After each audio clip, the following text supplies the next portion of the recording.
আমাদের প্রেমের কথা চ্যানেলটির সকল প্রকারের পাঠ গল্প দেখতে আমাদের চ্যানেলটি সাবস্ক্রাইব করে পাশে থাকা বেল আইকনে ক্লিক করুন। পরের দিন ভোরবেলা ঘুম থেকে উঠল সবাই। রাতে বৃষ্টি হয়নি, যদিও আকাশে মেঘ ছিল। রাতের বেলা বেশক্ষণ জেগে থাকার কারণে ফজরের পর রুমেশা আবার গিয়ে ঘুমালো চিলেকোঠার কামরায়। সাফনের কাজ ছিল কিছু, কিন্তু রুমেশার জোড়াজড়িতে ওকেও গিয়ে ঘুমোতে হলো সেই সাথে। তার উপর আবার ঘুমিয়ে পড়ার আগে রুমেশার হুমকি দিয়ে নিল যে যদি ঘুম থেকে উঠে ও সাফনকে না দেখে তাহলে আর এইখানে ঘুমাবে না, নিজের এক্স রুমে গিয়ে ঘুমাবে। অগত্যা বেজার মুখে সাফনও আবার ঘুমালো রুমিকে জড়িয়ে। রাফসানার শাফিন ঘুরতে গেল জঙ্গলের ভেতর। বহু বছর আসা হয়নি এখানে। ছোটবেলায় কত শত স্মৃতি ওদের এইখানে। স্মৃতিগুলো আবার তাজা করতে ধীরে গতিতে ওরা জঙ্গলের দিকে এগুলো। ঘুরে এসে সকালের খাবারটা খেয়েই রওনা দিবে ও। রুমাশা যখন ঘুম ভাঙল তখন ঘড়ির কাঁটা 9টার দিকে ঝুঁকে গেছে।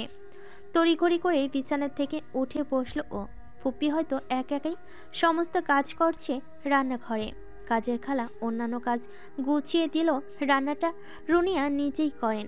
আগে করতেন না, সাফন আসার পর থেকে সব রান্নাগুলো উনি নিজেই করার চেষ্টা করেন, কারণ সাফন বাইরের মানুষের হাতে রান্না খেতে চায় না।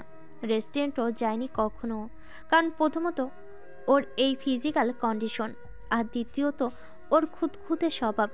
রুনিয়া যতটুকু পারে যা পারেন রান্না করে দেন সাফওয়ানকে, আর নয়তো সাফওয়ান নিজে রান্না করে খায়। রুমাইশা উঠে পড়েই সাফওয়ানেরও ঘুম ভেঙে গেল। ঘুমো ঘুমো চোখে ও জিজ্ঞেস করলো, কি সমস্যা? লাফাচ্ছিস কেন বাদুরের মতো? আস্তে উঠতে পারিস না? না, পারি না। পারলে তো আস্তেই উঠতাম, বাদরের মতো লাফাতাম না। আমি বাদর, তাই লাফাচ্ছি। কি দারুণ সহজ স্বীকারোক্তি। সত্যি কথা, মানুষ এত সহজে স্বীকার করে নেয় এমনটা তো আগে কোনোদিন কাউকে করতে দেখিনি। আমার বউ সত্যবাদী এবং exceptional. Impressive, very impressive. Rumaisha কটমট করে তাকালো সাফওয়ানের দিকে, কিন্তু যার দিকে তাকালো তার কোনো হেলদোল হলো না। সে মুখে হাসি ফুটিয়ে মনে সুখে মুখখানা রুমাইশার দিকে থেকে ফিরে বিশালাকার দেহটা অন্য পাশে ঘুরিয়ে আবার আরামে শুয়ে পড়ল। রুমাইশার রাগ হলো খুব, বেটাকে পাত্তাই দিল না। এটা কিছু হইল? হাত মুষ্টি করে সাফনের বাহুতে একটা কিল বসিয়ে দিতে কেউ দিল না। পরনের পোশাক ঠিকঠাক করে বিছানা থেকে নিচে নামার প্রস্তুতি নিল ও। তখনই সাফন ওদিক ফিরে খপ করে ওর হাতটা ধরে ফেলে পড়ল। মায়ের কাছে যতগুলো ব্লাউজের পিস আছে ওগুলো আজকেই মাপ দিয়ে বানিয়ে ফেলবি। ফুল স্লিভ হতে হবে, পিঠে কোনো আবরণ থাকবে না, শুধু 2টা ফিতা থাকবে বড় মাপের। গোল গলা হতে হবে, আর কোমরের পুরোটা অনাবৃত থাকা লাগবে, মনে থাকে যেন। ডিমান্ড কত ব্যাটার? ঠিক আছে, ভেবে দেখব। রুমাইশার মুখ বাঁকানোটা বেশ লাগলো সাফনে। হেসে উঠল ও। রুমাইশা বাইরে চলে যাওয়ার পর নিজেই কয়েকবার রুমির মতো করে মুখ বাঁকানোর চেষ্টা চালালো, কিন্তু হলো না। নারী জাতির কাছে হার মেনে সাফন আবার ঘুরে শুয়ে পড়ল। আপাতত বিছানা ছাড়ার কোনো ইচ্ছে নেই ওর, শুধু বউটা নেই বলে একটু ফাঁকা ফাঁকা লাগছে। পাশ থেকে কোলবালিশটা টেনে নিয়ে বইয়ের অভাবটা সামান্য পরিমাণ কমিয়ে নেওয়ার চেষ্টা করলো, কিন্তু ব্যর্থ হলো। মধ্যরাত পার হয়েছে। নিশাচর প্রাণীগুলো ব্যতীত বাকি সবাই গভীর ঘুমে আচ্ছন্ন। থেকে থেকে দূরে কোথাও হুতুম প্যাঁচার ডাক শোনা যাচ্ছে। কোম পাখি ডেকে উঠছে সেগুন গাছের ঘন পাতাওয়ালা ডালটা থেকে। চিলেকোঠার রুমটাতে সাফনের বুকের সাথে লেপটে গুটসুটি মেরে শুয়ে আছে রুমাইশা। দুজনেই গভীর ঘুমে আচ্ছন্ন। রুমাইশা নড়ে উঠছে মাঝে মাঝে, ঘুমটা ওর এখনো গাঢ় হয়ে ওঠেনি। খানিকক্ষণ পরই রুমাইশার নড়চড়া মিস্ত্রিত হয়ে এলো কিছুটা। ঠিক এমন সময় আংশিকভাবে ঘুম ছুটে গেল সাফনের। ঘুম ভেঙেই হাঁপাতে শুরু করল ও। পাশে চোখ যেতেই রুমাইশাকে ওর গায়ের সাথে মিশে থাকতে দেখে নিঃশ্বাসটা যত সম্ভব আস্তে ছাড়ার চেষ্টা করে আলতো হাতে রুমাইশাকে নিজের থেকে সরিয়ে দিল। খুব সাবধানে কাজটি করলো যেন ওর ঘুমটা না ভেঙে যায়। রিমুকে সরিয়ে শব্দপণে বিছানা থেকে নামলো। তারপর হেঁটে হেঁটে দরজার কাছে এসে নিঃশব্দে দরজা খুলে বাইরে বেরিয়ে দরজাটা ভিজিয়ে দিল আবার। দিয়ে প্রচণ্ড জোরে নিঃশ্বাস ছাড়লো সাফওয়ান। তারপর আবার জোরে শ্বাস নিল। দম আটকে আসছে ওর। মুখটা হাঁপড়ের মতো জোরে জোরে উপরে নিচে ওঠানামা করতে থাকলো ওর। শরীরের ভেতর সূক্ষ্ম এক যন্ত্রণা ক্রমে তীব্র হয়ে উঠছে। মুখটাতে কেউ যেন চাপা দিয়ে ধরে রেখেছে। চোখ দুইটাতে হঠাৎ করেই যন্ত্রণা শুরু হয়েছে। মাথার ভেতরটা ফেটে যাচ্ছে যেন। না, আর দেরি নয়। ছাদ থেকে দ্রুত গতিতে নিচে লাফ দিল ও। তারপর প্রাণপণে ছুটতে থাকলো জঙ্গলের দিকে একবার ঢুকেই গগন বিদারী চিৎকার দিল সাফন। অসহ্য যন্ত্রণায় ওর শরীরটা ফেটে যাচ্ছে, কিন্তু ছোটা থামালো না ও। নিজের শরীরের সর্বশক্তি দিয়ে ছুটতে থাকলো ও জঙ্গলের ভেতর। মুখ থেকে না চাইতো আত্মচিৎকার বেরিয়ে আসছে ওর। অসহায়ের মতো চিৎকার দিতে দিতে ছুটতে ছুটতে সেই ভাঙচোরা ভুতুরে কুড়ে ঘরটার সামনে এসে দাঁড়িয়ে হাঁপ ছাড়ল সাফন। দম আটকে আসছে ওর। প্রচণ্ড গতিতে নিঃশ্বাস প্রশ্বাস চলছে ওর। দৌড়ের কারণে সেটা আরও বেড়ে গেছে, কিন্তু যন্ত্রণার তীব্রতায় দাঁড়িয়ে থাকতে পারল না বেশিক্ষণ। চোখে মুখে অসহায়ত্ব ফুটে উঠেছে ওর। নিজের সাথে কি হচ্ছে কিছুই বুঝে উঠতে পারছে না ও। এই সিমটমস ওর কাছে সম্পূর্ণ নতুন। মাটিতে পড়ে হামাগুড়ি দিয়ে পাগলের মতো হাতড়াতে ল্যাবে ঢুকলো ও। ঢুকে শরীরে অসহ্য জ্বালা পড়ার কারণে নিজের শরীরে সমস্ত পোশাক টেনে ছিঁড়ে খুলে ফেলল ও। শরীরটা যন্ত্রণায় ছিঁড়ে যাচ্ছে। শরীরে বিভিন্ন জায়গায় মাংসপেশিগুলো অস্বাভাবিকভাবে লাফাচ্ছে। হাত পাগুলো হঠাৎ করেই কষতে শুরু করলো সাফনের। কষে সেগুলো কুঁকড়ে যেতে লাগলো। সেই সাথে অসম্ভব যন্ত্রণায় নীল হয়ে এলো সাফনের মুখটা। গগন বিদারী চিৎকার দিল ও আবার ল্যাবের মেঝেতে শুয়ে পড়ে ছটফট করতে লাগলো ও।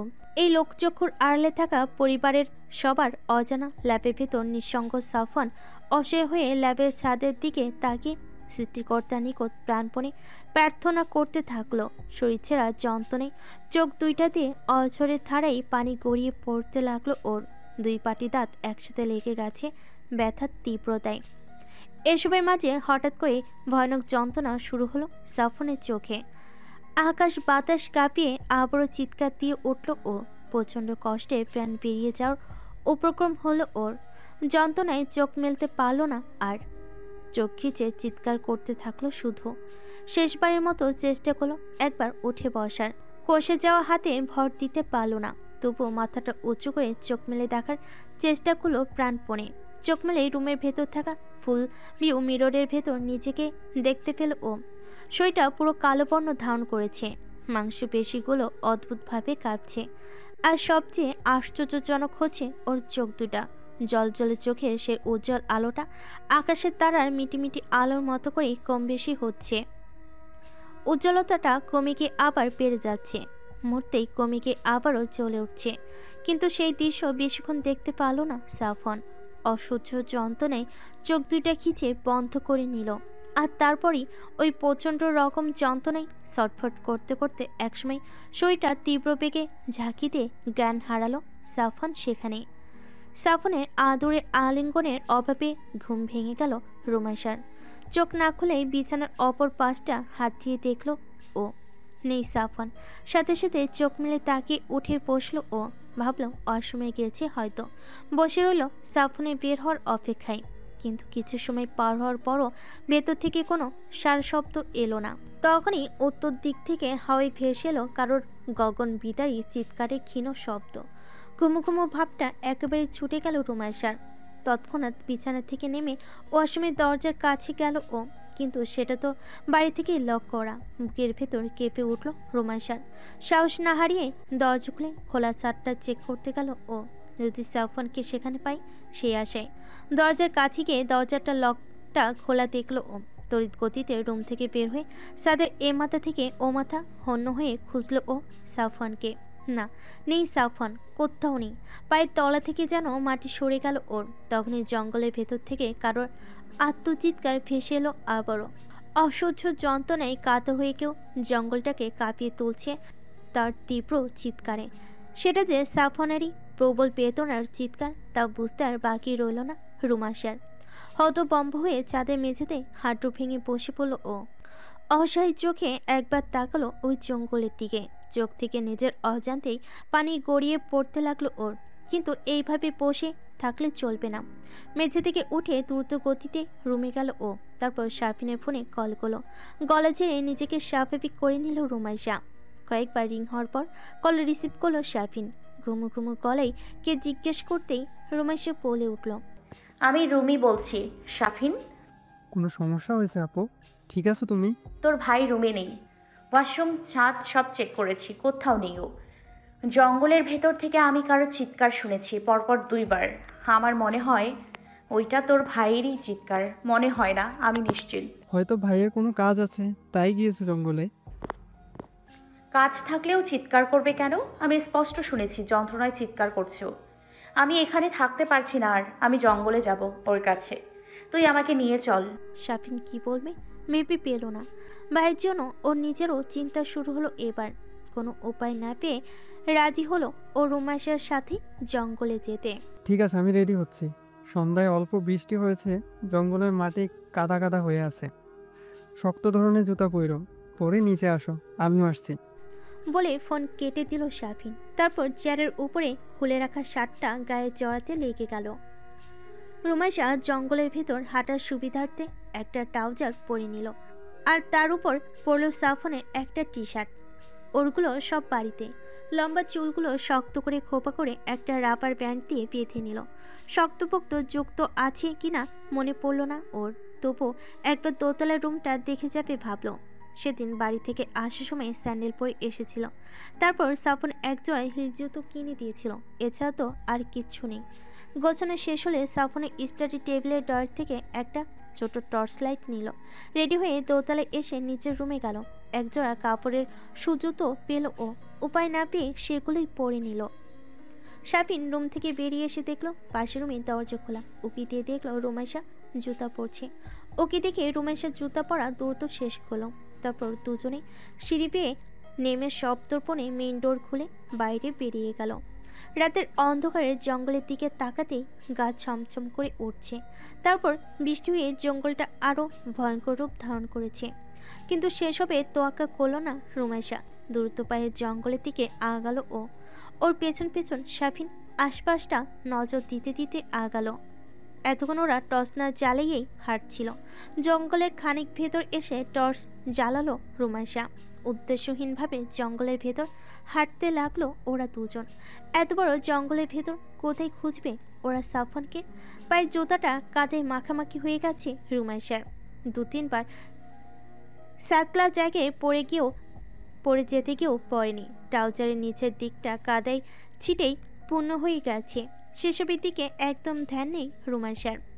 চোখ দুইটা ওর সামনের দিকে, অধীর হয়ে খুঁজছে ও ওর প্রাণপ্রিয় স্বামীকে। হাঁটতে হাঁটতে হঠাৎ রুমাইশার বামের দিকে মন নিতে গেলে শাফিন পেছন থেকে বলে উঠল, ওদিকে না আপু, ডান দিকে। তুই কিভাবে জানিস? আমি একদিন গিয়েছিলাম ভাইয়ার পেছন পেছন। ভাইয়া আসলে কোথায় যায় দেখতে। জঙ্গলের অনেক ভিতরে গিয়ে একটা কুঁড়ে ঘর আছে, ভাইয়া ওর ভেতরেই যায়। গিয়ে কোথায় যায় অবশ্য আমি জানি না। ওইটা একটা ভাঙা ঘর, ভুতুরে দেখতে, আর অনেকটা ছোট। আমার ধারণা ভাইয়া ওখানেই আছে। রুমাইশা কিছুক্ষণ চুপ থেকে শাফিনকে রাস্তায় দেখিয়ে নিয়ে যেতে বলল। শাফিন এবার রুমাইশার সামনে গিয়ে পথ দেখিয়ে নিয়ে যেতে থাকলো ওকে। খানিক পথ যাওয়ার পর শাফিনের চোখ পড়ল কারোর পায়ের ছাপ। জায়গাটা একটু বেশি কর্দমাক্ত থাকায় পায়ের ছাপটা গভীরে বসে গেছে। শাফিন রুমাইশাকেও দেখাইলো সেইটা। রুমাইশা তির্যক চোখে সামনে তাকিয়ে রাস্তাটা দেখলো। সরু একটা রাস্তা চলে গেছে যেন। অন্য জায়গার তুলনায় এখানে ঘাস ঝোপঝাড় কম। কাদা মাটিতে কেঁচো, জোক, পিঁচা সহ অন্যান্য পোকামাকড় অবাধে পিছন করছে। কোনো সময় হলে রুমাইশা ভয় আর ঘেন্নায় চিৎকার করে বাড়ি কাঁপিয়ে তুলত। কিন্তু এখন সেসব সহর্ষপদী প্রাণীর দিকে একদমই খেয়াল নেই ওর। সেসব ছোট ছোট ঘৃণিত প্রাণীকে পায়ে মারিয়ে দ্রুত পায়ে হেঁটে যেতে লাগলো ও শাফিনের পেছন পেছন। বেশ খানিকটা জোর কদমে হাঁটার পর ওরা থামলো সেই ভাঙ্গাচোরা বাড়ির সামনে। রুমাইশা দরজা ঠেলে ভেতরে ঢুকলো। শাফিনও ঢুকলো রুমাইশার পেছন পেছন। কিন্তু এখানে তো কিছুই নেই। তারপর ও ভেতরে ঢুকে ঘরময় হাঁটাহাঁটি করলো ওরা কিছুক্ষণ। তখনই রুমাইশার পায়ের তলায় ধাতব জাতীয় কোনো কিছুর শব্দ হলো।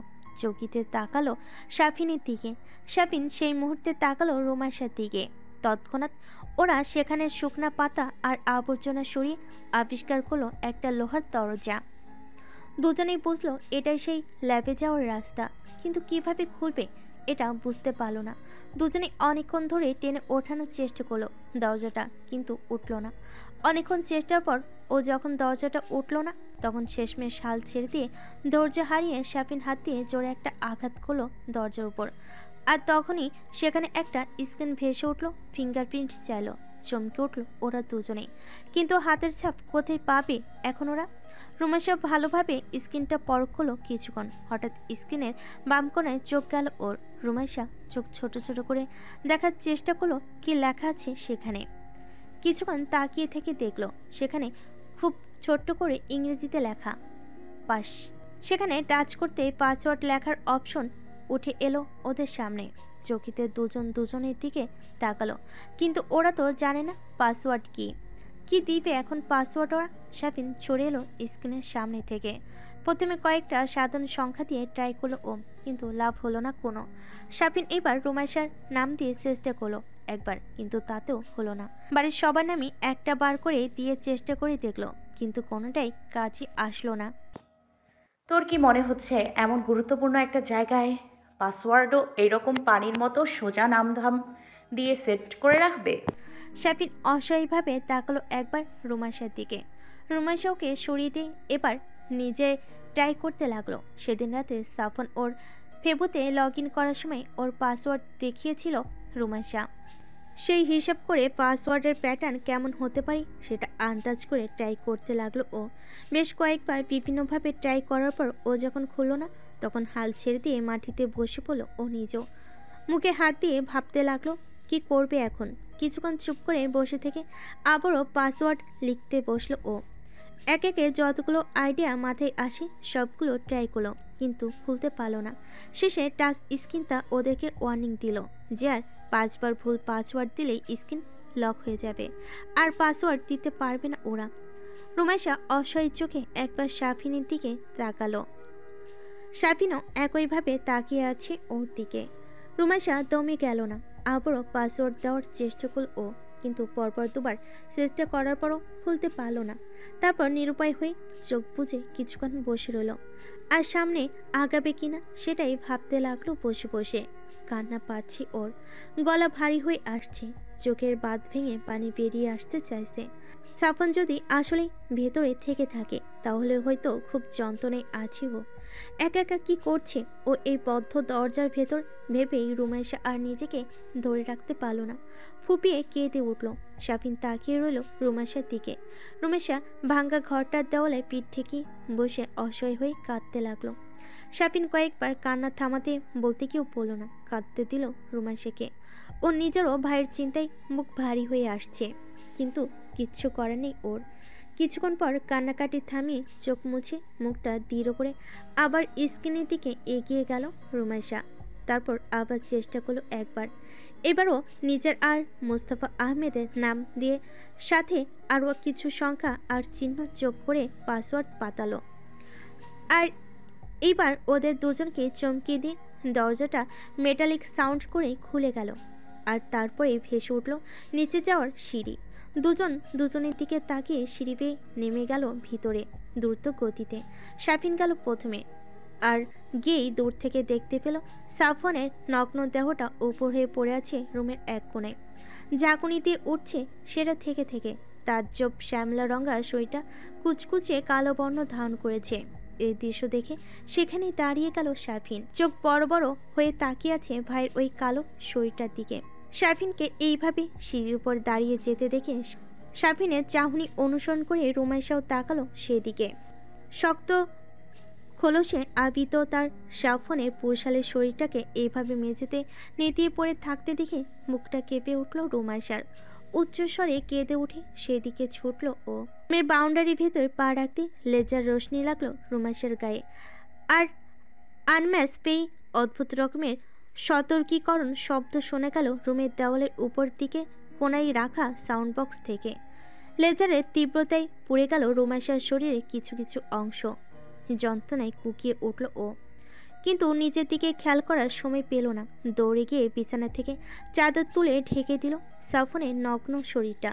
তারপর উপর হয়ে থাকা সাফনের বাহু ধরে টেনে সামনের দিকে ফেরালো। কোলে তুলে নিল সাফনের মাথাটা আলতো করে। সাফনের শরীরটা তখনও ঝাঁকুনিতে উঠছে থেকে থেকে। শরীরে মাংস পেশিগুলো অদ্ভুতভাবে লাফাচ্ছে। হাত পা করছে ওর এখনো। জল শক্ত হয়ে আছে। মুখের উপর অসহ্য যন্ত্রণার ছাপ স্পষ্ট হয়ে আছে। মুখ থেকে অস্পষ্ট শব্দ করছে সাফন। সাফনের এই অবস্থা দেখে আবারও কেঁদে উঠল রুমাইশা। সব কিছু তো ঠিকঠাকই চলছিল, আবার কেন এসব শুরু হলো ওদের জীবনে? সাফিনও এগিয়ে এলো ওদের দিকে। লেজার রোশনি ওকেও আহত করে দিল খানিকটা। দৌড়ে এসে ও ভাইয়ের পাশে বসলো। রুমাইশা সাফনের চোয়ালে আলতো হাতে স্পর্শ করে নাম ধরে ডাকতে লাগলো সাফনকে। ওর চোখ থেকে পানি পড়তে লাগলো টুপটুপ করে সাফনের মুখের উপর। সাফনের কষণের পরিমাণ হঠাৎ করেই বেড়ে গেল। হাত পা দুইটা অদ্ভুতভাবে এঁকে বেঁকে যেতে লাগলো ওর। ভয়ঙ্কর দেখা যেতে লাগলো সাফনকে। রুমাইশা চিৎকার দিয়ে কেঁদে উঠল। সাফিনের দিকে তাকিয়ে অসহায় হয়ে পড়ল। সাফিন রে, কি হচ্ছে আমার সাফওয়ানের? কি হচ্ছে ওর? কি করব আমরা এখন? ওর এই অবস্থা আমি দেখতে পারছি না রে। আমরা কি করব এখন? কিভাবে ঠিক হবে এসব? কিভাবে? সাফিন কিছু বলতে পারল না। বাইরের এই কষ্ট চোখে দেখা আসলেই সম্ভব হচ্ছে না আর। চোখ মুখ চেপে কান্না আটকে বসে রইল সাফনের পাশে। সাফনকে আরও খানিক টেনে নিজের বুকের কাছে নিল রুমাইশা। তারপর আষ্টে পিষ্টে জড়িয়ে ধরে রইল। ওর কপালে চুমু খেলো কয়েকটা। সাফন এবার হঠাৎ করেই পা দাপাতে শুরু করলো অস্বাভাবিকভাবে। সাফিনকে ভাইয়ের পা দুটো জড়িয়ে ধরল দুই হাত দিয়ে, কিন্তু সাফনের শক্তির সাথে ও পেরে উঠল না। ওর পায়ের আঘাত লাগলো সাফিনের বুকে। সিটকে দেওয়ালের সাথে গিয়ে বাড়ি খেলো ও। রুমেশা প্রাণপণে সাফনের দেহের উপরিভাগ আঁকড়ে ধরে রইল। মনে মনে শুধু আল্লাহ তাআলার নাম নিতে লাগলো ও। পা দাপিয়ে মেঝে ভেঙে ফেলার উপক্রম করলো সাফন। হাত দুটো কুকড়ে রুমাইশার দিকে চলে গেল ওর। একটা হাত রুমাইশার পেটের উপরিভাগে নাগাল পেতে পেটের নরম জায়গা সজোরে খামচে ধরল শরীরের সমস্ত শক্তি দিয়ে। তীব্র ব্যথায় চিৎকার দিয়ে উঠল রুমাইশা, কিন্তু সাফনের হাতটা ছাড়ানোর চেষ্টা করলো না একটিবারও। সাফন সেখানে খামচে ধরেই পড়ে রইল। খামচিটা আরও জোরালো হলো ধীরে ধীরে। অস্বাভাবিক নড়চড়ার কারণে গায়ের উপর দেওয়া বিছানার চাদরটাও সরে যেতে শুরু করলো। রুমাইশা অতি কষ্টে সেটা আবার টেনে ঠিক করলো। সেটা আবারও টেনে ঠিক করে দিল। সাফিন ধীরে ধীরে আবার এগিয়ে এলো সাফনের দিকে। রুমাইশা একা পেরে দিচ্ছে না সাফনের সাথে। এগিয়ে আসার পর সাফিনের চোখ গেল সাফনের হাতের দিকে, যেটা রুমাইশার পেটের উপরিভাগটাই নখ বসিয়ে দিয়েছে।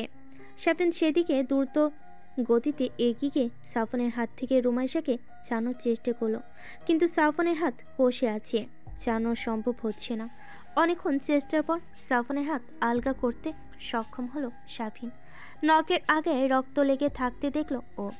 সাফনের খামচি দেওয়ার স্থানটাতে রক্তে ভিজে উঠল। দাঁত চেপে সে ক্ষতের যন্ত্রণা সহ্য করে নিল রুমাইশা। সাফিন আবারও এসে প্রাণপণে সাফনের পা দুইটা বুকের সাথে মিশিয়ে জড়িয়ে ধরে ওকে শান্ত করার চেষ্টা করলো। বুকের উপর লাথিটা ওর খুব জলভাবে লেগেছে। শ্বাস নিতে কষ্ট হচ্ছে ওর এখনো। রুমেশা অনেক কষ্টে সাফনের বুকটা নিজের দুই হাত ওর বাহুর তল দিয়ে জড়িয়ে ধরল শক্ত করে। আর এরপর অসহায় রুমেশা দিক বিদিক শূন্য হয়ে কি করবে ভেবে না পেয়ে যন্ত্রণায় ছটফট করা সাফনের ঠোঁটে এক প্রকার চুম্বন বসিয়ে দিল। কিন্তু এরপরই ওদের দুজনকেই অবাক করে দিয়ে ধীরে ধীরে সাফনের শরীরে ছটফটানি স্তিমিত হয়ে এলো। দ্রুত গতিতে ছোটা হাত পা দুইটা শান্ত হয়ে এলো ক্রমে। সাফন শান্ত হয়ে আসা সত্ত্বেও চুম্বনে থামল না রুমাইশার। সাফনের ঠোঁটে ঠোঁট রেখে ফুপিয়ে কেঁদে উঠল ও আবার। সাফনের শ্বাস প্রশ্বাস স্বাভাবিকভাবে চলতে লাগলো আবার। যন্ত্রণায় কুচকে যাওয়া বুড়ো দুইটা আবারও জায়গায় চলে এলো। শক্ত হয়ে যাওয়া জল দুইটা আলগা হয়ে এলো কিঞ্চিত। রুমাইশা সাফনের মুখ থেকে ঠোঁট সরিয়ে ওর কপালে ঠোঁট ছুঁয়ে সাফিনকে বলল সাফনকে ধরে বিছানায় নিয়ে যেতে সাহায্য করতে। তারপর দুইজন মিলে সাফনের বিশাল শরীরটাকে কোনো রকমে টেনে নিয়ে বিছানায় উঠালো। সাফনকে বিছানায় উঠে রুমাইশা সাফিনকে বলল বাড়িতে ফিরে যেতে। ও সাফনের সাথে এখানেই থাকবে। আর সাফনের এমন অসুস্থতার কথা বাড়িতে কাউকে জানাতে বারণ করে দিল। সাফিন সম্মতি জানিয়ে বেরিয়ে এলো সেখান থেকে। কুড়ে ঘরের বাইরে বেরিয়ে ক্লান্ত শরীরটা নিয়ে হেঁটে হেঁটে বাড়ির দিকে এগোলো ও। সাফন এখন ঘুমিয়ে আছে স্বাভাবিকভাবে। গায়ের কালো বর্ণটা অনেকটাই স্বাভাবিক হয়ে এসেছে, ঝাঁকুনিও বন্ধ হয়ে গেছে। রুমেশা এতক্ষণ মেঝেতে পা ঝুলিয়ে সাফনের পাশে বিছানার উপরেই বসেছিল। সাফনকে স্বাভাবিক হয়ে যেতে দেখে এবার রুমের দিকে চোখ বুলালো ও। ওরার সাফিনের জুতার কাদায় রুমটা নোংরা হয়ে আছে, জুতা এখনো খোলেনি ও নিজেও। পেটের কাজটা রক্ত পড়ে এখন জমাট বেঁধে গেছে, শরীরের পোড়া জায়গাগুলো থেকে যন্ত্রণা দিচ্ছে। রুমেশা বিছানা ছেড়ে উঠল, কাদামাখা জুতা জোড়া খুলে ওয়াশরুমে রেখে এলো। তারপর মেঝে থেকে সাফনের কাপড়গুলো উঠিয়ে মেঝের কাদামাটি মুছে চকচকে করে ফেলো। সাফনের পায়ে কাদা লেগেছিল, বালতিতে করে পানি এনে পা দুইটা যত্ন সহকারে ধুয়ে তোয়ালে দিয়ে মুছে দিল। তারপর তোয়ালে ভিজিয়ে সাফনের সমস্ত শরীরটা একবার মুছে দিল। ওকে টেনে নিয়ে গিয়ে গোসল দেওয়া তো কোনো মতেই সম্ভব না। ঠান্ডা পানি স্পর্শ পেয়ে সাফনের ঘুমন্ত মুখে তৃপ্তির সাপ ফুটে উঠল। সাফনের শরীরটা মুছে রুমেশা নিজেও ঢুকলো এবার ওয়াশরুমে। কাদামাখা পোশাকগুলো খুলে রেখে মাথার উপরে ঝর্ণা ছিঁড়ে দিল। শরীরের পোড়া জায়গা আর পেটের কাছে কাটা জায়গাতে পানি স্পর্শ লাগতেই কুকিয়ে উঠল রুমেশা। কাটা জায়গাটার জমাট বাঁধা রক্ত সরিয়ে ধুয়ে ফেলো ভালোভাবে। গোসল শেষে নিজের আর সাফনের জামা কাপড়গুলো ডিটারজেন্ট দিয়ে ভিজিয়ে রাখলো। তারপর বাইরে বেরিয়ে কাবাড থেকে সাফনের একটা টি শার্ট আর ট্রাউজার বের করলো। ট্রাউজারটা পায়ের দিক থেকে এক গাদা ভাঁজ দিয়ে উপরের দিকে উঠে তারপর পরলো। এরপর টি শার্টটা পরে বিছানায় উঠে সাফনের পাশে শুয়ে ওকে জড়িয়ে ধরল। ঘুমাতে না চাইলেও ক্লান্তিতে অবসন্ন দেহটা বিছানায় মিশে গেল। চোখ দুইটা কোনো বাধা না মেনে একসময় বন্ধ হয়ে গেল। আস্তে আস্তে ঘুমের দেশে তলিয়ে গেল রুমেশা। শাফিন যখন বাড়িতে পৌঁছালো তখন প্রায় ফজরে আজান পড়ে যাওয়ার সময় হয়ে গেছে। শব্দপণে মেন ডোর দিয়ে ঢুকে শিবে নিজের রুমে গিয়ে ওয়াশরুমে ঢুকলো ও। জামা কাপড় সেরে গোসল দিয়ে এসে ঘুমিয়ে গেল ও নিজেও। সকালে সাফনের যখন ঘুম ভাঙল তখন নিজেকে ল্যাবের রুমে আবিষ্কার করে দ্বিধান্বিত হয়ে গেল ও। তারপর আস্তে আস্তে রাতের ঘটনাগুলো মনে পড়ল ওর। অসহ্য যন্ত্রণায় জঙ্গলের ভেতর দিয়ে চিৎকার করতে করতে ছুটে চলা, কাদা মাটিতে হোঁচট খাওয়া, ল্যাবের আয়নায় দেখা ওর সেই চেহারা, ওর গায়ের কালো বর্ণ, ওর চোখের উজ্জ্বলতার ওঠানামা সব কিছু মনে পড়তেই উত্তেজিত হয়ে উঠল ও। কিন্তু ও তো মেঝেতে পড়েছিল, ওকে বিছানায় নিয়ে আসলো কি? তখনই পাশে কারোর উপস্থিতি টের পেয়ে চমকে পাশ ফিরে তাকালো সাফন। নিজের পাশে রুমেশাকে ঘুমিয়ে থাকতে দেখে বিস্মিত হলো ও। রিমু ল্যাবে কিভাবে আসলো? ও কি স্বপ্ন দেখছে? ও কি আসলে ল্যাবে আছে নাকি ওর চিলেকোঠার রুমে? কিছুক্ষণ নিজেই নিজেকে প্রশ্নে জর্জরিত করে ফেলো সাফন। তারপর স্ব অবস্থাতেই মাথাটা উঁচু করে রুমেশার মুখের ওপর ঝুঁকে পড়ল। রুমেশাকে ভালোভাবে দেখে নিল ও। রুমেশার গায়ে তো এই পোশাক ছিল না রাতে, এগুলো তো ও নিজেরই পোশাক। রুমেশার চুলগুলো তো ভেজা। বুড়ো কুচকে ভাবতে লাগলো ও। তারপর রুমেশার চোয়ালের উপর নিজের হাতটা রেখে আলতো করে ঝাঁকি দিয়ে ডাকলো। সাফনের গলায় নিজের নাম শুনে লাফিয়ে উঠে বসলো রুমেশা। কিছুক্ষণ কিংকর্তব্য বিমূঢ় হয়ে তাকিয়ে রইল সাফনের মুখের দিকে। রুমেশাকে এমন চমকে যেতে দেখে সাফনও চিন্তিত ভঙ্গিতে শোয়া থেকে উঠে বসলো। সাফনকে একেবারে সুস্থ সবল হয়ে এভাবে নিজের সামনে বসে থাকতে দেখে আবেগে আপ্লুত হয়ে গেল রুমেশা। ঝাঁপিয়ে পড়ে সাফনের বুকটা দখল করে ফুপিয়ে কেঁদে উঠল ও। কন্দনরত রুমেশাকে নিজের বুকের মাঝে আগলে নিল সাফন। খানিক ফুপিয়ে কেঁদে অবশেষে থামল রুমেশা। সাফন কি হচ্ছে কিছু না বুঝে এতক্ষণ ওর মাথায় হাত বুলিয়ে দিচ্ছিল। রুমেশা কান্না থামিয়ে সাফনের বুকে থেকে উঠে সাফনের মুখোমুখি বসে চোখ মুছতে মুছতে জিজ্ঞেস করলো, কি হয়েছিল আপনার? আপনি এখানে কেন এসেছিলেন? সাফন সোজা হয়ে বসে গলা খাকারি দিয়ে ভুরু কুচকে তাকিয়ে গম্ভীর গলায় বলল, সেই কথা পরে বলছি, আগে বল তুই আমার ল্যাবের খোঁজ পেলি কিভাবে, আর ল্যাবের ভেতরে প্রবেশ করলি কিভাবে? রুমেশা ঠোঁট উল্টে একে একে ওর আর শাফিনে করা সমস্ত কাজের বিবরণ দিল সাফনকে। শুধুমাত্র ওর আঘাতের কথাগুলো এড়িয়ে গেল ও। রুমেশা আর শাফিনের কার্যকলাপের ডিটেলস শুনে সাফন যার পরনেই অবাক হলো। সবচেয়ে বেশি অবাক হলো রুমেশার ল্যাবে পাসওয়ার্ড ব্রেক করার ঘটনা। কিন্তু পর মুহূর্তেই ওর মনে পড়ল রুমের বাউন্ডারিতে তো লেজার সেট আপ করা আছে, আর এই লেজার যে কাউকে বান করার ক্ষমতা রাখে। বিষয়টা মনে পড়তেই খপ করে রুমাইশার হাত ধরে ওর সমস্ত শরীর পরখ করতে করতে বলল, লেজারে কোথায় কোথায় পুড়েছে? কতখানি পুড়েছে দেখা আমাকে দ্রুত। রুমাইশার বলতে চাইল না সাফওয়ানকে ওর শরীরের পুড়ে যাওয়া অংশগুলোর কথা। তখন লেজার লেগে রুমাইশার শরীরের ডান দিকের বেশ কিছু জায়গায় বানের কারণে কালো বর্ণ ধারণ করেছে। কিছু কিছু জায়গায় ফোসকা পড়ে লাল লাল হয়ে গেছে। কিন্তু সাফওয়ানের এমন টানা হেঁচড়াতে এক পর্যায়ে রুমাইশা কোনো কথা না বলে এক একে দেখালো সব পোড়া জায়গাগুলো। সাফওয়ানের সময় নষ্ট না করে দ্রুত উঠে বিছানা থেকে নামতে গেল বেডরুম থেকে ওর ল্যাবে গিয়ে বান ক্রিম আনার জন্য। সাফওয়ানকে এমন তড়িঘড়ি করে নামতে দেখে রুমাইশা তাড়াতাড়ি করে বলে উঠল, উঠবেন না, উঠবেন না, আপনার গায়ে কিছু নেই, মানে নিচে কিছু নেই। সাফওয়ান যে অঙ্গ ভঙ্গি করে নামার প্রস্তুতি নিচ্ছিল সেরকমভাবেই ফ্রিজ হয়ে গেল। তারপর ঘাড় ঘুরিয়ে রুমাইশার দিকে ভুরু কুচকে তাকিয়ে নির্বিকার কণ্ঠে জিজ্ঞেস করলো। তো সাফওয়ানের এমন প্রশ্ন শুনে থতমত খেয়ে গেল রুমাইশা। দমে গিয়ে এদিক ওদিক কিছুক্ষণ চড়া চোখে তাকিয়ে জিজ্ঞেস করলো। সাফওয়ান ওভাবেই বসে রইল রুমাইশার দিকে তাকিয়ে। ধীরে ধীরে ওর ডান ভুরু উঁচু হয়ে গেল। চোখের দৃষ্টি চোখা করে ও তাকিয়ে রইল রুমাইশার দিকে। সাফওয়ানের এমন লুচু দৃষ্টিতে রুমাইশা সাফওয়ানের দিক থেকে মুখ ঘুরিয়ে নিয়ে দমে যাওয়া গলায় বলল, ওইভাবে তাকানোর কি আছে, যা সত্যি তাই বলেছি। সাফওয়ান ওভাবে তাকিয়ে থেকে বিছানার চাদরটা কোমরের নিচে জড়াতে শুরু করলো। জড়াতে জড়াতে বলল, অনেক কিছুই বলতে পারতাম, কিন্তু আমি একটা অতি ভদ্র ছেলে দিনের বেলা। তারপর চাদরটা জড়িয়ে বিছানা থেকে নেমে গট গট পায়ে হেঁটে সাফওয়ান ওর রুমের বুক সেলফের সামনে দাঁড়িয়ে সে নির্দিষ্ট বইটা টান দিল। সাথে সাথেই বুক সেলফটা ভাগ হয়ে সরে গেল। সাফওয়ান ঢুকলো ল্যাবের ভেতর।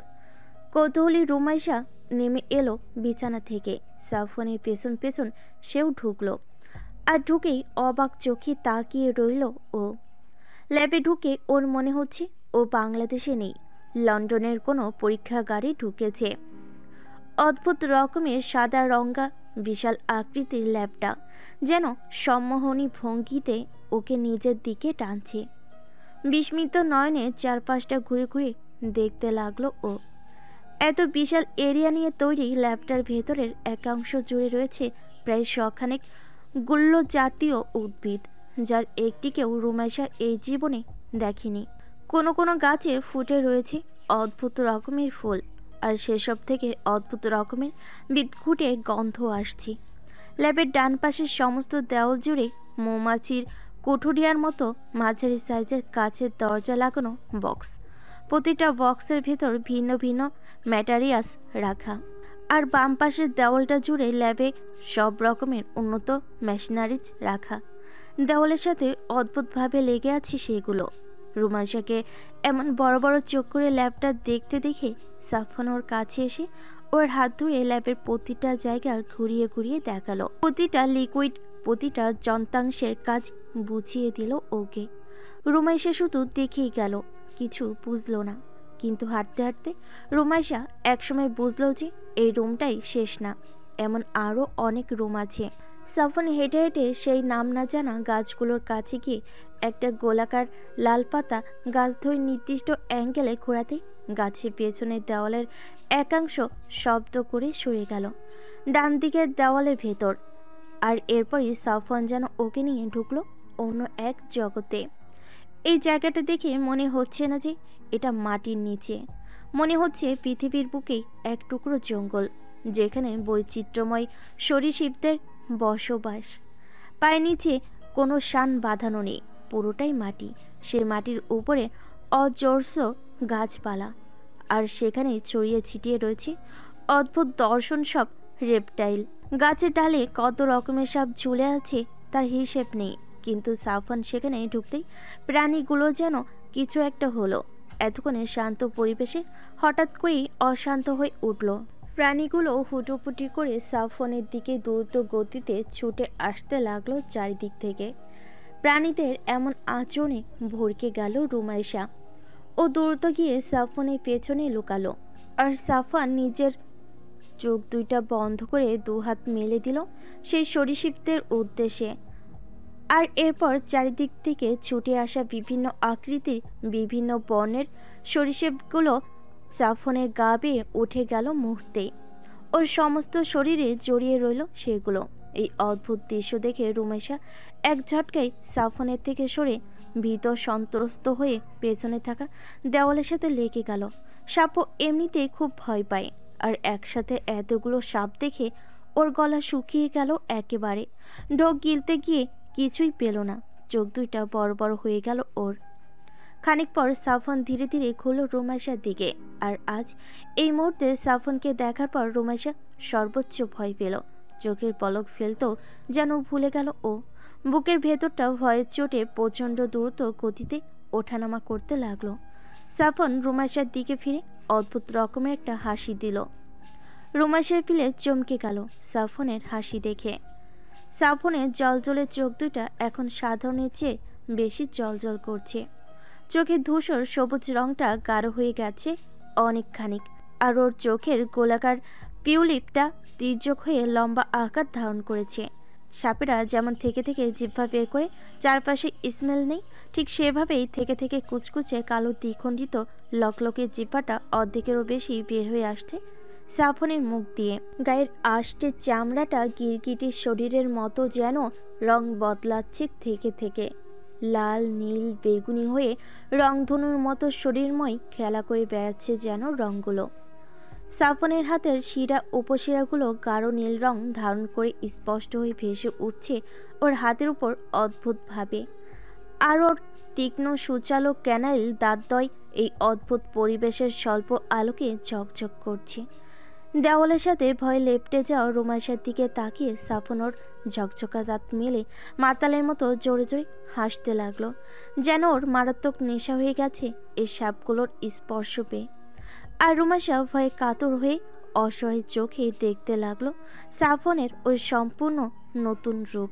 হতবিহ্বল হয়ে রুমেশের দেওয়ালে হাতটাতে লাগলো, কিন্তু ওরা যে দরজাটা দিয়ে ভিতরে ঢুকেছিল সেটা ওদের ঢোকার পরপরই আবার আগের মতোই বন্ধ হয়ে গেছিল।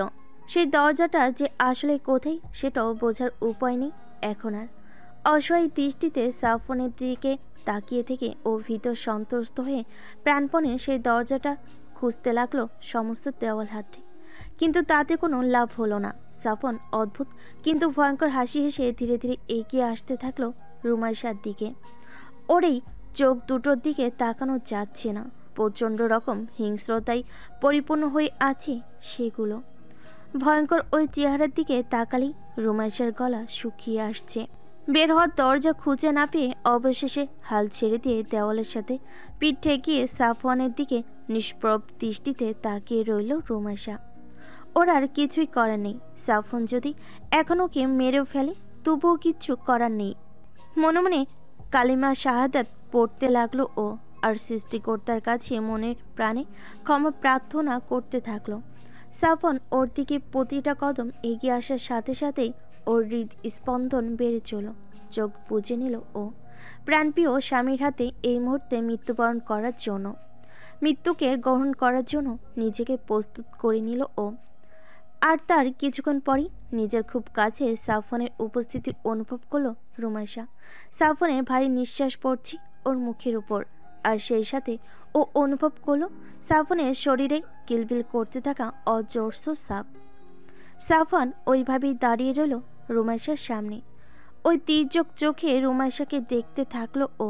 হঠাৎ করেই রুমেশার চোল শক্ত হয়ে এলো, হারিয়ে যাওয়া সাহস ফিরে পেল ও হঠাৎ করে।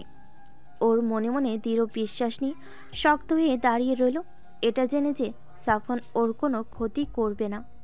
সাফওয়ান তো ওকে ভালোবাসে, ও তো সাফওয়ানের স্ত্রী। সাফওয়ান ওকে কেন আঘাত করবে? মোটেই সাফওয়ান আঘাত করবে না ওকে। এতক্ষণ ওর সাফওয়ান স্বাভাবিক ছিল, এই সরীসৃপগুলোর ছোঁয়াপেই সাফওয়ান এমন অস্বাভাবিক হয়ে গেছে। এদের মাঝে কোনো ঝামেলা লুকিয়ে আছে যাও বুঝতে পারছে না। ওর চোখ মেলা প্রয়োজন এক্ষুনি। এভাবে ভয় পেয়ে চোখ বন্ধ রেখে কিছুই হবে না। কিছুক্ষণ ভেবেচিন্তে নিজের মনের সাথে যুদ্ধ করে অকমর্ষাৎ চোখ মেলল রুমাইশা। আর চোখ মেলেই সাফনের শরীরে জড়ানো একটা কুচকুচে কালো সাপকে মুখ তুলে একেবারে ওর ঠোঁটের কাছে এগিয়ে থাকতে দেখল। সেটা লকলকে কালো জিহ্বা থেকে থেকে বের হচ্ছে। চোখে তার অদ্ভুত দৃষ্টি রুমাইশার দিকে নিবদ্ধিত, যেন জিহ্বা দ্বারা এখনই রুমাইশার ঠোঁট ছুঁয়ে দিবে সাপটা। হঠাৎ করে সামনে পড়ে সাপের চেহারা পেয়ে রুমাইশা নিজের অজান্তেই চমকে ওঠে। আশঙ্কিকভাবে ক্ষিপ্ত গতিতে সাপটার গলা টেনে ছুঁড়ে ফেলে দিল এক পাশে। কিন্তু সাপটাকে ছোঁয়ার সাথে সাথেই সাপটার গলা যেন পুড়ে গেল। সাপটার গলা থেকে ধোঁয়া উঠতে লাগলো। পোড়া মাংসের গন্ধে বাগানটা ভরে উঠল যেন। সাপটা মাটিতে পড়ার সাথে সাথেই কিছুক্ষণ ছটফট করে ছুটে পালালো ঝাপের আড়ালে। রমেশা অবাক দৃষ্টিতে একবার সে সাপটার দিকে দেখল, তারপর দেখল নিজের হাতখানা। এদিকে সাপটা সাফনের দেহ থেকে হঠাৎ করে ছুটে যাওয়ায় সাফন যেন টালমাটাল হয়ে গেল। ঘুরে পড়ে যাওয়ার উপক্রম হলো ওর। রুমাশা তখনই বুঝে গেল ওর কি করতে হবে। সাথে সাথে সাফনের একেবারে কাছে এসে সাফনকে নিজের সমস্ত শক্তি দিয়ে প্রাণপণে জড়িয়ে ধরল। সমস্ত কিলবিল করা সাপ শুদ্ধ। আর সাথে সাথেই ওর স্পর্শ পাওয়া সমস্ত সাপ যেন নিজেদের শরীরে অদ্ভুত ধরনের যন্ত্রণা অনুভব করল। একে বেঁকে ছটফট করতে করতে যেরকমভাবে ছুটে ওড়ে এসেছিল ঠিক সেভাবেই পড়ে যাওয়া প্রায় অর্ধগলিত শরীর নিয়ে যে যেদিকে পালো ছুটে পালালো। যে সাপগুলো শরীরে রুমাইশার স্পর্শ লাগলো না সেগুলো অন্যগুলোর তাপে আর চাপে সাফনের শরীরটা ছেড়ে দিয়ে পালিয়ে গেল। রুমাইশা খেয়াল করলো সাপগুলো এতক্ষণ সাফনকে কামড়ে ধরেছিল। যেখানে যেখানে ওরা কামড়েছে সবখানে দুইটা দাঁতের দাগ বসে গিয়ে নীল হয়ে আছে। কিন্তু আশ্চর্যের বিষয় হচ্ছে সেই দাগগুলো মুহূর্তে আবার মিলিয়ে যাচ্ছে। রুমাইশা বুঝল সাফনের এত ভয়ঙ্কর রূপের কারণ। কয়েকদিন পর পর সাফন ছাদ থেকে লাফ দিয়ে আসলেই এইদিকে কেন আসতো এতদিনে বুঝে গেল ও। কিন্তু কেন আসবে? ও নিজের ক্ষতি করার জন্য। সাপগুলো তো ওর শরীরে বিষের পরিমাণ আরও বাড়িয়ে দিচ্ছে। তারপর ও কেন আসে এখানে? নাকি ওর অভ্যাস হয়ে গেছে সাপেদের বিষটা? ওর এই হঠাৎ অসুস্থতা কি এই বিষের অভাবের কারণেই? কিন্তু এদিকে সাফনের শরীর থেকে সবগুলো সাপ এক ঝটকায় ছুটে যাওয়ায় সাফন নিয়ন্ত্রণ হারালো নিজের উপর থেকে। টালমাটাল হয়ে পড়ে যেতে নিল ও। আর তারপরই নিজেকে সামলে নিয়ে প্রচণ্ড ক্রোধে হিতহিত জ্ঞানশূন্য হয়ে গেল ও। দাঁতে দাঁত চেপে মুখ দিয়ে অদ্ভুত চাপা গড়গড় শব্দ করতে করতে ও এগিয়ে এলো রুমাইশার দিকে। রুমাইশা ভয় পেল না, সেখানেই দাঁড়িয়ে রইল। সাফন ওর কোনো ক্ষতি করবে না সেই বিশ্বাসে জীবনের ঝুঁকি নিয়ে ঠায় দাঁড়িয়ে রইল ও। এক পাও নড়ল না। সাফন ক্ষিপ্ত হয়ে এগিয়ে এলো রুমাইশার দিকে। এই মুহূর্তে ওর প্রাণপ্রিয় স্ত্রী ও রিমুকে ও চিনতে পারল না। ক্ষিপ্ত গতিতে রুমাইশাকে ধাক্কা দিয়ে সরিয়ে দিল নিজের সামনে থেকে। ধাক্কা খেয়ে রুমাইশা ছিটকে গিয়ে বাড়ি খেলো পেছনের দেওয়ালে। আর তারপরই সাফন বিদ্যুৎ গতিতে রুমাইশার কাছে এসে রুমাইশার গলা ধরে উঁচু করে এক ঝটকায় উপরে উঠিয়ে নিজের উচ্চতার সোজাসুজি করে নিল। রুমাইশার পা শূন্য থেকে উপরে উঠে গেল প্রায় 1 ফুট। সাফনের ইস্পাত কঠিন হাতের চাপে দম বন্ধ হয়ে আসলো ওর। আর তারপরই সাফনের গলা চেপে ধরেই ক্ষিপ্ত গতিতে ওকে টেনে নিজের মুখের কাছে নিয়ে এসে ওর গলা আর বিউটি বোনের মাঝখানে বসিয়ে দিল বিষদাঁত আর ছুঁড়ে দিল ওর মারাত্মক বিষাক্ত ভেনমের খানিকটা রুমাইশার গলাতে। আর সেই ভয়ঙ্কর কামড়টা দিয়েই আবার রুমাইশাকে ছুঁড়ে দিল পেছনে থাকা দেওয়ালের দিকে। ছিটকে পড়ে দেওয়ালে বাড়ি খেয়ে মাটিতে আশ্রে পড়ল রুমাইশা। অসহ্য যন্ত্রণা দিয়ে ভেনমটা সারা শরীরে ছড়িয়ে পড়তে লাগলো ওর। মুখটা ওর এখনও সাফনের দিকে ফেরানো। সাফন নিজের হুঁশে নেই। উন্মাদের মতো মাটিতে হাঁটুকে বসে অর্থহীন আর্তনাদ করতে থাকলো ও। মাটিতে আসে পড়া রুমাইশার চোখ দুটা বিষের প্রকোপে ধীরে ধীরে বন্ধ হয়ে আসতে লাগলো। তবুও শেষবারের মতো বড় বড় চোখ মেলে একবার সাফনের চেহারাটা দেখে নিল ও। হাঁটু গেড়ে বসা সাফনের বিশাল শরীরটা ধীরে ধীরে মাটিতে শুয়ে পড়ল। কণ্ঠস্বর মিশ্রিত হয়ে এলো। আর তারপরে জ্ঞান হারালো সাফন। অসহায় চোখে সাফনের এই মাটিতে পড়ে যাওয়ার দৃশ্য অবলোকন করে রুমাইশার চোখ দুটা বন্ধ হয়ে গেল একেবারে। রাত নেমে এসেছে ধরণীতে। পাতারের ল্যাপে মাটিতে পড়ে আছে দুজন মানবী। কতটা সময় পার হয়ে গেছে তার কোনো হিসেব নেই। রুমে থাকা সাফন আর রুমাইশার ফোনে শত শত মিসড কল, কিন্তু সেটা দেখার কেউ নেই। মাটিতে মুখ থুবড়ে পড়ে থাকা সাফন একসময় ধীরে ধীরে চোখ খুলল। আশেপাশের সাপগুলো ওর থেকে দূরত্ব বজায় রেখে মাথা উঁচু করে দেখছে ওকে, কিন্তু কেউ কাছে আসছে না। সাফন কিছুক্ষণ তাকিয়ে রইল সেই দিকে, কিছুই মনে পড়ছে না ওর। হঠাৎ করে সাপগুলো থেকে দৃষ্টি ফিরিয়ে ঘাড় ঘুরিয়ে ডান দিকে চোখ ফেরাল ও, আর চোখ ফেরাতেই দেখতে পেল রুমাইশার নিথর দেহ। হতচকিত হয়ে দূরত্ব পায়ে উঠে দাঁড়িয়ে দৌড়ে সেদিকে গেল সাফন। মাটিতে উপর হয়ে পড়ে আছে রুমাইশা। সাফন গিয়ে হাঁটু গেড়ে বসে রুমাইশাকে তড়িৎ গতিতে সোজা করে নিজের দিকে ফেরালো, আর ফিরিয়েই ঝটকা খেলো ও। রুমাইশার গলার উপর ওরই ছোবলের দাগ, সে জায়গাটা নীল হয়ে আছে, রক্ত পড়ে শুকিয়ে উঠেছে। কামড়ের জায়গার আশেপাশে শিরা উপশিরাগুলো নীল বর্ণ ধারণ করেছে। সমস্ত কিছু মনে পড়ে গেল ওর। নিজের করা এত বড় ভুলের কারণে সাফন যেন অথই সাগরে পড়ল। হতবিহ্বল হয়ে চেয়ে রইল ও রুমাইশার নিথর দেহের মুখপানে।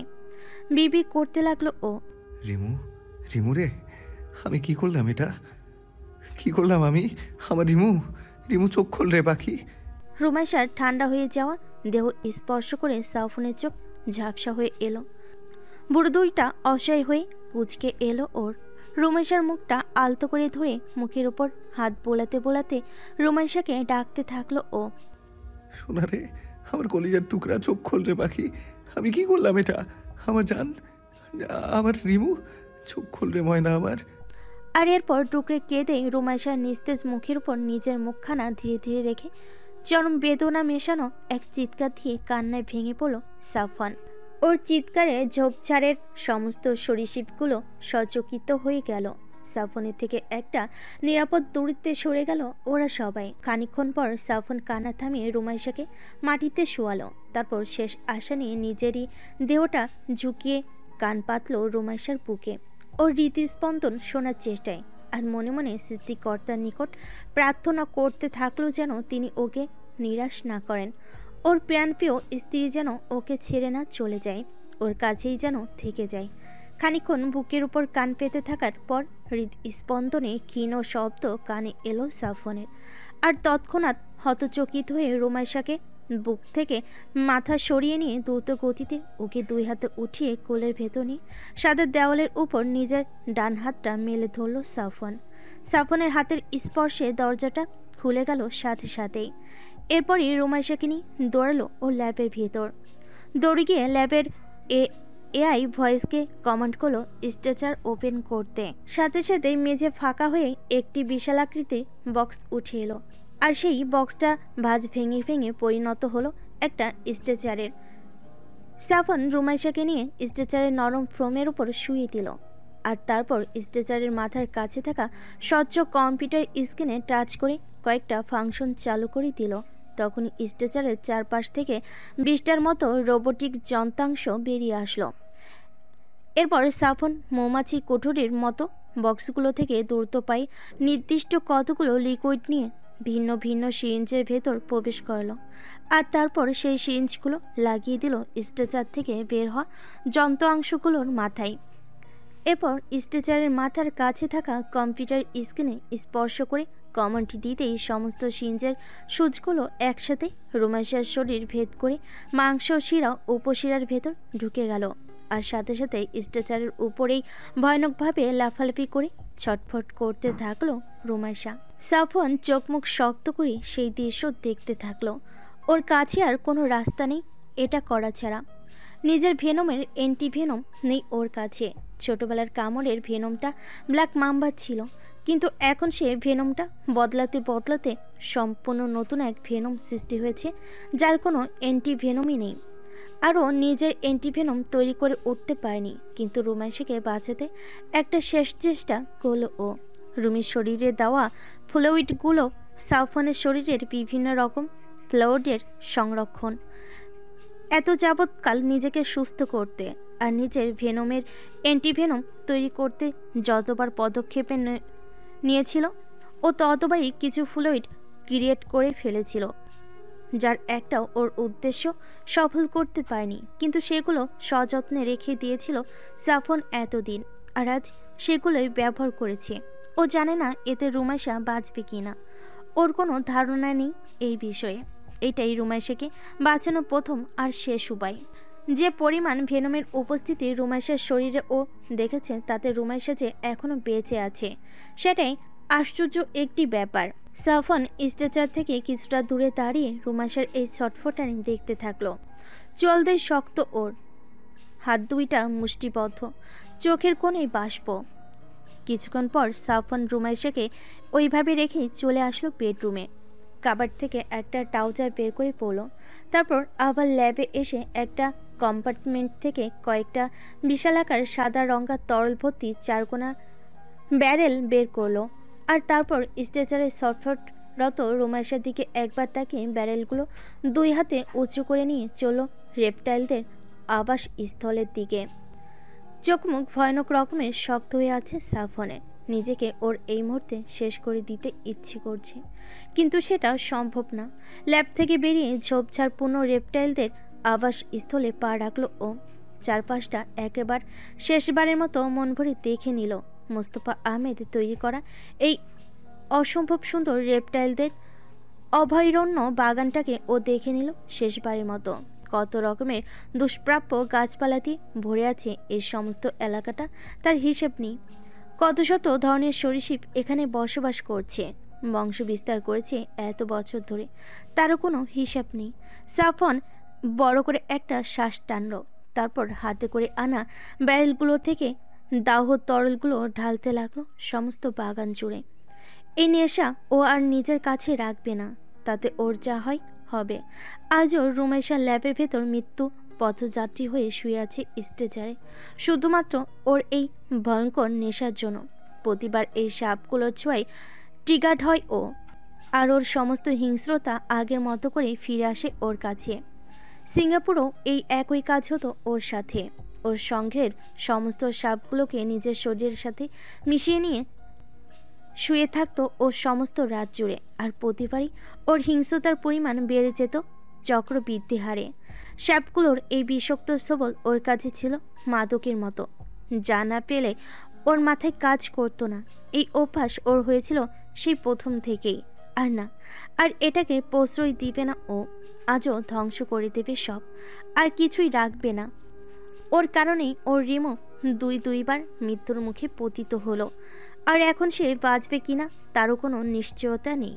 এই জঙ্গল কোনো কাজে আসবে না ওর, আর এসবের কোনো মূল্য নেই এখন আর ওর কাছে। সব শেষ হয়ে যাক, সব পুড়ে খাক হয়ে যাক।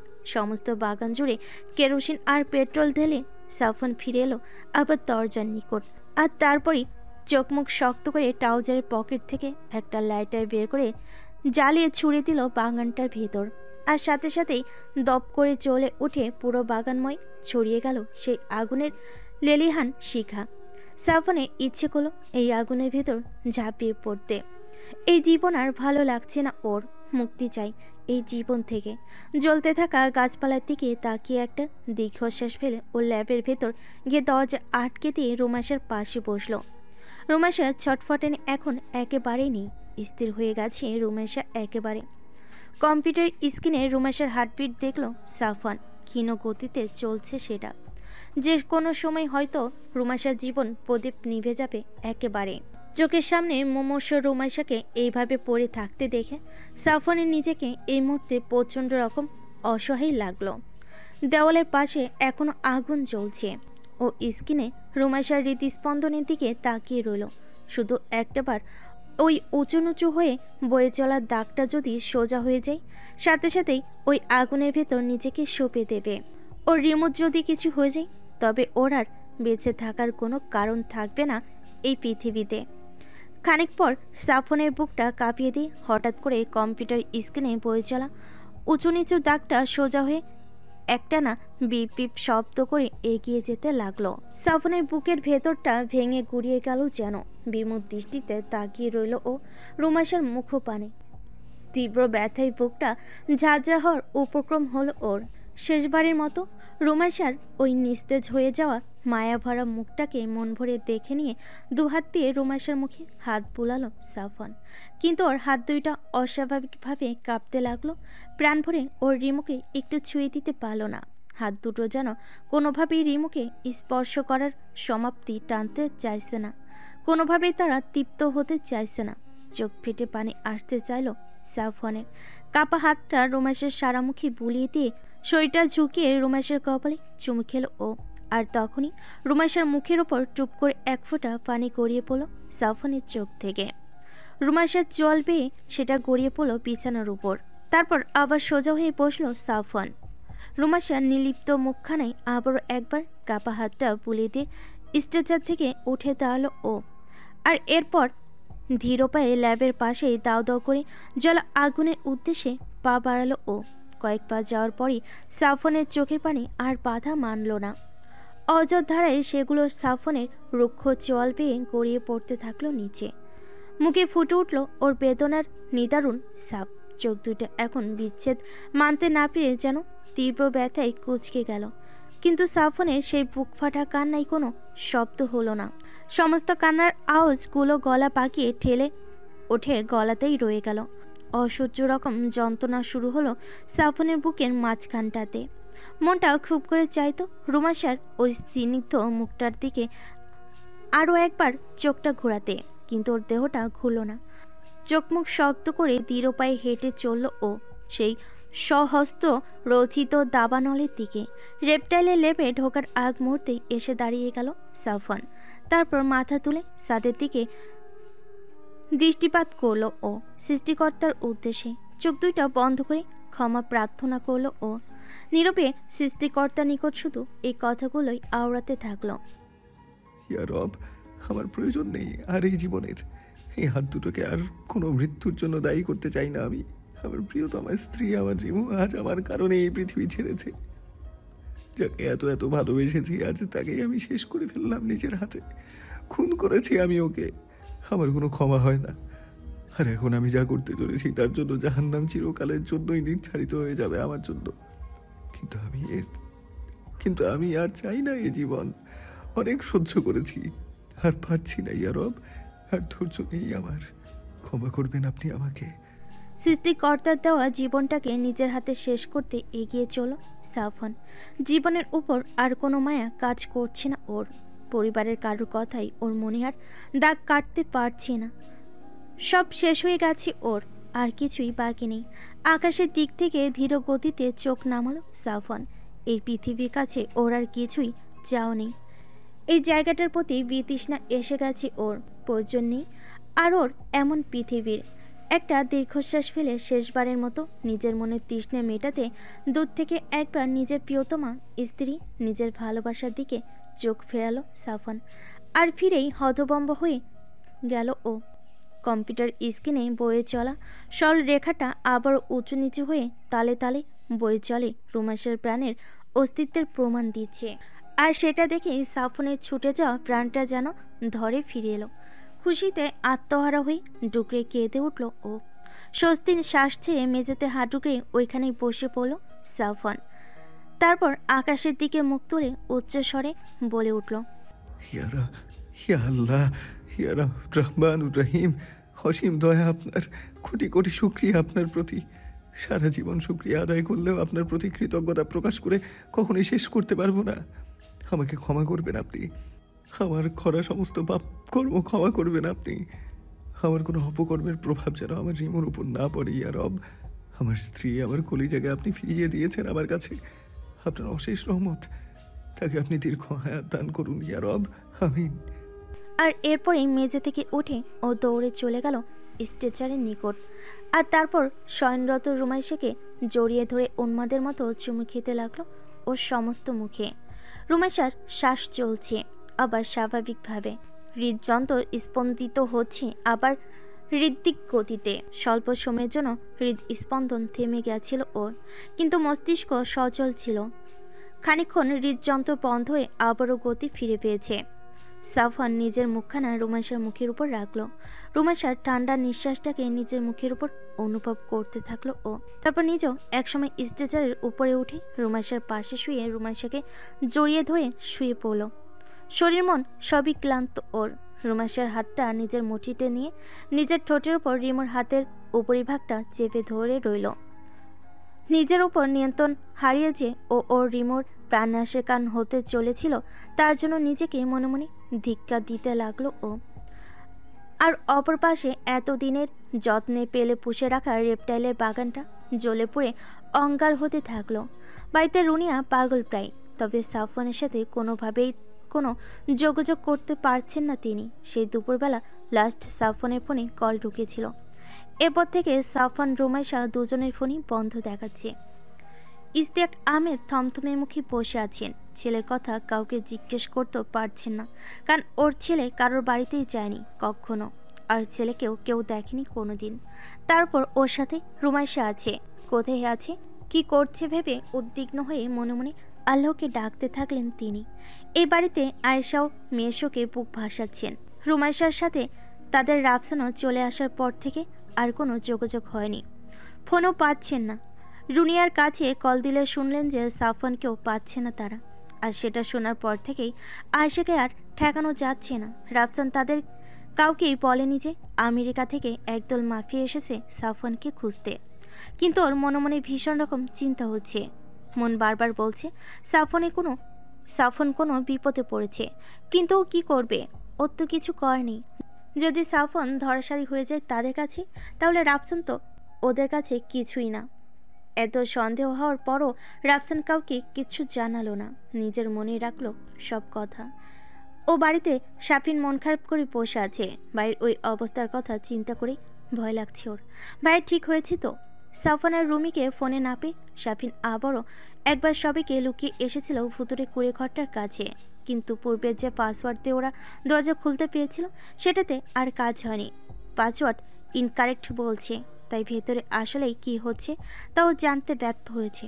আবার কাউকে বলতে পারছি না সাফওয়ানের ল্যাবের কথা, কারণ সেটা খুবই গোপনীয় বিষয়। ওই ল্যাবের কথা কাউকে বলা মানেই সাফওয়ান ভাইকে বিপদে ফেলা, তাই মুখ বুজে পড়ে রইল ও। রুনিয়া ছেলের শোকে বিলাপ করছেন।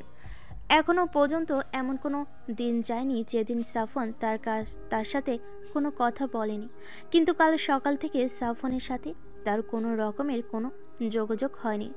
24টা ঘন্টা পার হয়ে গেছে এর মাঝে, কিন্তু তার ছেলের বউয়ের কোনো খোঁজ পাচ্ছেন না তিনি। থেকে থেকে ডুকরে কেঁদে উঠছেন রুনিয়া। ইশতিয়াক পাশে বসে সান্ত্বনা দিচ্ছেন, কিন্তু ওনার নিজেরও গলা ভারী হয়ে আসছে। শাফিন বসে আছে মুখে হাত দিয়ে মায়ের পাশে। সকালবেলা সাফওয়ানের ঘুম ভাঙল। সারা রাত রুমাইশাকে জড়িয়েই কেটে গেছে ওর। শরীরটা দুর্বল লাগছে ওর অনেক। গত 24 ঘন্টায় কিছুই খাওয়া হয়নি ওদের দুজনের। খিদেতে পেটের ভেতরটা গড়গড় করছে। রুমাইশার এখনও জ্ঞান ফেরেনি একবারও। সাফওয়ান শোয়া থেকে উঠে বসলো। ফ্লুইডগুলোর প্রভাব রুমাইশার শরীরে কেমন পড়বে সেটা নিয়ে এখনও সন্ধিহান সাফওয়ান। ও এখন শুধু রুমাইশার জ্ঞান ফেরার অপেক্ষায়। সাফওয়ান স্ট্রেচার থেকে নেমে বেডরুমে গেল। বেডরুমে সবসময় কিছু শুকনা খাবার রাখেও। কাজ করতে করতে খিদে পেলে সেগুলোই খায়। সাফওয়ান এসে খাবারের উপরে থরে থরে সাজিয়ে রাখা শুকনো খাবারের কৌটাগুলো নামালো। তারপর সেগুলো নিয়ে বিছানার উপর রাখলো। বন্ধ হয়ে যাওয়া ফোনটা বিছানার উপরই ছিল, সেটা হাতে নিয়ে সুইচ টিপল সাফওয়ান। ফোনটা অনেক আগেই বন্ধ হয়ে গেছে, চার্জারটাও তো এখানে নেই। বাসার সবাই হয়তো চিন্তা করছে। নিজের স্টাডি টেবিলের কাছে গেল। একটা বাটন ফোন ও সবসময় এখানে রেখে দেয় ইমার্জেন্সি হিসেবে, যদি এখনও পর্যন্ত কাউকেই এই ফোনটা দিয়ে কল করা হয়নি। স্টাডি টেবিলের ডান কোণে রাখা বাটন ফোনটা উঠিয়ে অন করলো সাফওয়ান। তারপর শাফিনের ফোনে কল লাগালো। শাফিন বসেছিল মায়ের পাশে। মাকে সামলানো দায় হয়ে পড়েছে। কানাকাটি করছেন তিনি রাত থেকে। সারা রাতে দু চোখের পাতা এক করেননি তিনি। ক্লান্ত হয়ে গেছেন, তারপরও কেঁদে চলেছেন। হঠাৎ অজানা নম্বর থেকে কল আসেই শাফিন কেটে দিল। এখন ওর মোটেও কোনো কল ধরতে ইচ্ছে করছে না, কিন্তু পরপর আবারও কয়েকবার একই নম্বর থেকে কল আসে। শাফিন এবার বাধ্য হয়ে মায়ের পাশ থেকে উঠে গেল ফোনটা রিসিভ করার জন্য। ডাইনিং টেবিলের কোণার দিকে গিয়ে ফোন রিসিভ করেই একরাশ বিরক্তি নিয়ে হ্যালো বলতেই ওপাশ থেকে সাফওয়ানের গলা শুনে লাফিয়ে উঠল শাফিন।